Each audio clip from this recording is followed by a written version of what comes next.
Welcome to Bright Spark YouTube channel. మనం ఇంతవరకు power, current, charge, అలాగే resistance connected in series and parallel circuits గురించి నేర్చుకున్నాము. ఇప్పుడు వాటిలో మనం నేర్చుకున్న వాటిలో నుంచి కొన్ని ఇంపార్టెంట్ బిట్స్ నేర్చుకున్నాము. ఫస్ట్ వచ్చి the SI unit of electric charge. ఛార్జ్కు ఎస్ఐ యూనిట్స్ ఏమిటి అనేది ఇప్పుడు నేర్చుకున్నాం. Is volts, ampere, coulombs and ohms. మనకి ఎలక్ట్రిక్ ఛార్జ్ యూనిట్స్ ఏంటంటే కూలమ్స్. అలాగే which law state that V is equal to voltage is direct voltage equal to IR. దీన్ని మనం ఏమంటే I direct proportional to V direct proportional to I. That is called constant తీస్తే proportional తీస్తే V is equal to IR. This law states that Faraday's law నా, Ohm's law నా, Coulomb's law నా, Kirchhoff's law నా. వీటిలోంచి answer correct వచ్చేసి Ohm's law. V is equal to IR at constant temperature. This is important. Constant temperature is very important. Next one, the opposition to current flow in a conductor is called. Flow of a conductor లో flow of a current ను oppose చేసే ప్రాపర్టీని ఏమంటారు? It is voltage, resistance, power, capacitance. This is resistance.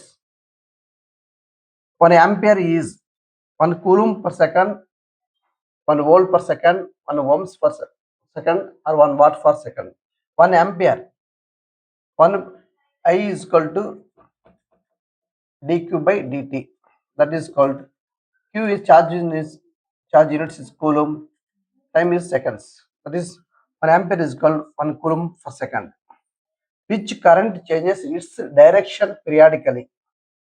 Periodically direction changes means AC means the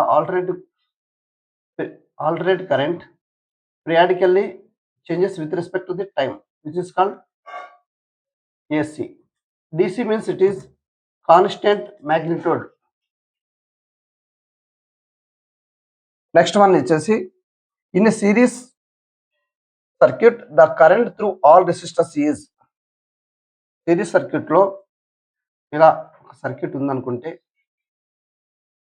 మన voltage source connect చేస్తే దీంట్లో current ఎలా ఉంటుంది, కాన్స్టెంట్ గా ఉంటుందా ఎలా ఉంటుందని meaning. It is all resistance R1 R2 వీటన్నిటిలో కాన్స్టెంట్ ఫ్లో అయ్యే కరెంట్ వచ్చేసి సేమ్ ఉంటుంది. The unit of electric power కు యూనిట్స్ ఏమిటి? Watts, joule, volt, coulomb. The electric power watts units is watts. Okay. In parallel circuit the voltage across each branch. అంటే ఇప్పుడు suppose parallel circuit means R1 R2 R3 ఇలా వచ్చేసి ఈ parallel R1 R2 R3 వీటిని మనం voltage connect చేస్తే దీన్ని parallel circuit అంటాము. ఇది వచ్చేసి ఒక బ్రాంచ్, ఈ second branch, third branch. Each branch లో వోల్టేజ్ ఎలా ఉంటుందని అడుగుతున్నారు. అలాంటప్పుడు ఈచ్ బ్రాంచ్ లో సేమ్ వోల్టేజ్ ఉంటుంది. Voltage is same, current is different. Yes, the rate of doing electric work is called. The rate of doing electric work is called energy na, power, resistance, inductance. The rate of doing electric work is power. The energy consumed by 100 watts bulb in 10 hours. ఇప్పుడు ఒక 100 watts bulb ఉంటే ఆ bulb వచ్చేసి మన 10 hours లో ఎంత energy consume చేస్తుంది అనమాట. ఎనర్జీ ఎప్పుడు always measured in kilowatt for hour. Okay, that's why మనం ఏం చేయాలి, 100 వాట్స్ ఇది మనము కిలోవాట్స్ లో కన్వర్ట్ చేయాలి. అంటే 10 కిలోవాట్ పర్ అవర్. ఫస్ట్ చేస్తారు మేము దీన్ని 100 వాట్స్ ఇంటూ 10 hours తీసుకోవాలి, 1000 వస్తుంది.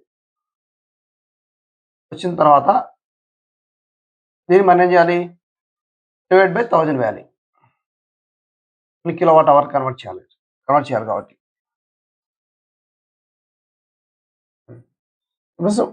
1 కిలోవాట్ అవర్ ఆన్సర్ వస్తుంది. Which device which device protects and electric current from over current.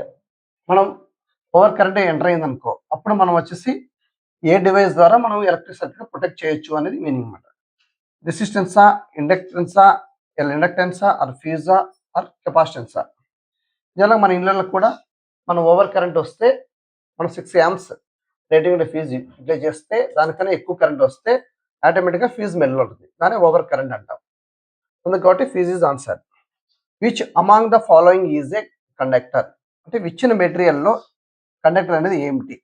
First one is wood, plastic, copper, rubber. ఇవి వుడ్, ప్లాస్టిక్, రబ్బర్ వచ్చేసి insulators, copper వచ్చేసి conductor.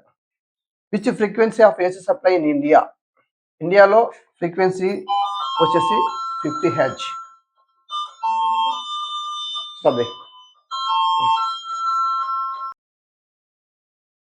Frequency of AC supply in India is, ఇండియాలో వచ్చేసి 50 Hz.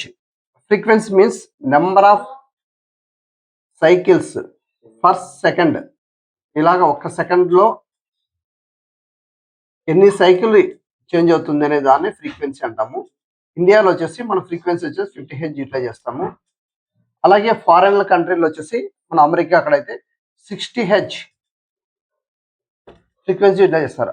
ఇప్పుడు మనం ఇండియాలో ఏ equipment manufacture చేయాలన్నా కూడా మనం 50 Hz ఫ్రీక్వెన్సీ బేస్ చేసుకొని మనం ఎలక్ట్రికల్ అప్లయన్సెస్ అని మ్యానుఫ్యాక్చర్ చేస్తాం. This is 50 Hz.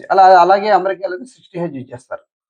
Number of cycles per second, ఒక సెకండ్లో నెంబర్ ఆఫ్ సైకిల్స్ ఎన్ని చేంజ్ అవుతుంది దాన్ని ఫ్రీక్వెన్సీ అని అంటాం. మీకు ఈ ఇన్ఫర్మేషన్ వచ్చితే లైక్ చేయండి, షేర్ చేయండి, అలాగే సబ్స్క్రైబ్ చేయండి. అలాగే మీ ఫ్రెండ్స్కి ఎవరికైనా ఫార్వర్డ్ చేయండి. Thank you.